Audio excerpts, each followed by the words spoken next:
Today, we're diving into the big ideas from the book Think Small by Owen Service and Rory Gallagher.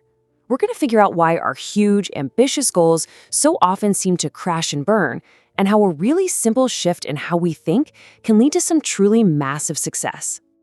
So let's start with a feeling I'm pretty sure we all know, right? It's January 1st, you're full of motivation, you set this huge goal, and then just a few weeks later, you're kind of right back where you started. Whether it's running a marathon or learning a new language, that initial spark just disappears. It's so frustrating. Now, the reason this happens isn't that you lack willpower. Nope. It comes down to a simple, hardwired limitation of our brains called cognitive bandwidth. Think of it like a budget, but for your attention. And just like with money, if you try to spend way more than you have, you're gonna go bust. The system just gets overloaded. So here's the game plan for this explainer. First, we'll look at exactly why big goals fail. Then we'll introduce this kind of counterintuitive idea of the think small mindset. And finally, we'll walk through 3 super practical rules you can use to actually achieve your own goals. All right, let's get right into it. Section 1, why do big goals fail? It really comes down to this battle between our ambitions and that brain budget we just talked about. See, we make this big mistake. We think we're going to tackle our goals with constant focus and logical thinking. But that part of our brain, that reflective, slow system, it's like a muscle. It gets tired. And when it gets exhausted, which happens way faster than we think, what takes over? Our old automatic habits.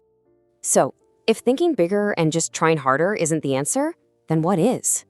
Well, the book proposes this radical shift in perspective, and it basically flips our whole approach to goals right on its head. And this is it. This is the core idea of the whole book, and it's so powerful. To achieve big, you need to think small. This isn't about lowering your standards or dreaming smaller dreams, not at all. It's about finding a smarter, more sustainable way to get to that huge ambition. The authors call this behavioral scaffolding, and I think that's a perfect name for it. I mean, think about it. When you're building a skyscraper, you don't just start stacking floors to the sky, right? You build this huge support structure around it first, scaffolding. These small steps are the scaffolding for your goals, supporting your new habits until they're strong enough to stand all on their own. Okay, let's get into the first practical rule, because this whole thing has to start somewhere, and it starts with setting the right kind of goal in the first place. You know, a ton of research shows that we often chase goals that we think will make us happy, like money or status. But what actually improves our well-being are things like these: strengthening our relationships, being active, learning something new, being curious, and giving back to others. Focusing your goal in one of these areas is a great place to start. And here is a trap we all fall into. The problem usually isn't a lack of goals. It's that we have way too many of them all at once.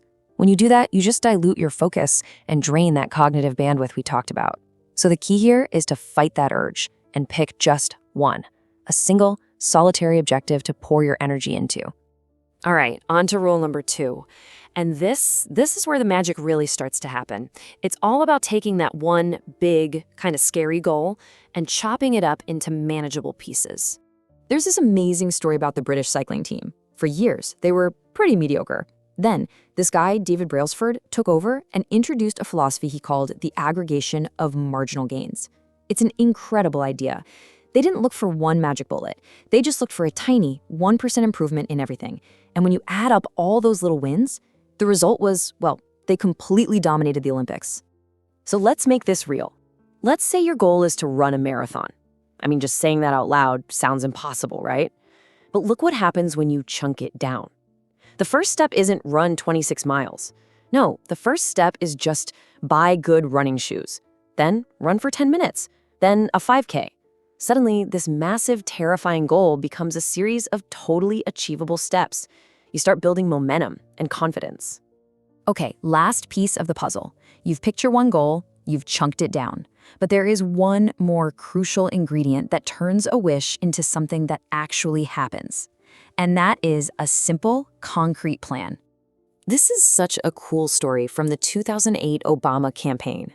They, like everyone else, knew that there's this giant gap between what people say they're going to do, like vote, and what they actually do. So a team of researchers wanted to see if they could find a simple way to close that gap. So they ran this brilliant little experiment with their get out the vote phone calls. And the difference was tiny, but so clever. You can see here the control group just got asked the standard question, do you intend to vote? But the other group got these 3 extra little questions that prompted them to make a quick plan. What time? Where will you be coming from? What will you be doing right before? And the results? They were absolutely astounding. I mean, look at this. Just asking about someone's intention gave them a little 2% bump in turnout. But that simple planning prompt, it more than doubled the effect, a 4.1% increase in voter turnout, which in a close election is just gigantic. But get this, it gets even better. They looked at the group that was probably least likely to already have a voting plan, people in single voter households. And for that group, the effect was just off the charts. That simple planning prompt led to a staggering 9.1% increase in turnout. That is incredible. So the takeaway here is just so clear and so powerful for all of us. When you create a simple plan for when, where, and how you're going to do something, you're not just hoping you'll remember. You are creating a powerful mental link. You're turning a vague idea into a concrete action that's just so much harder for your brain to ignore. Which really leaves us with one final thought. Don't just dream about your big goal.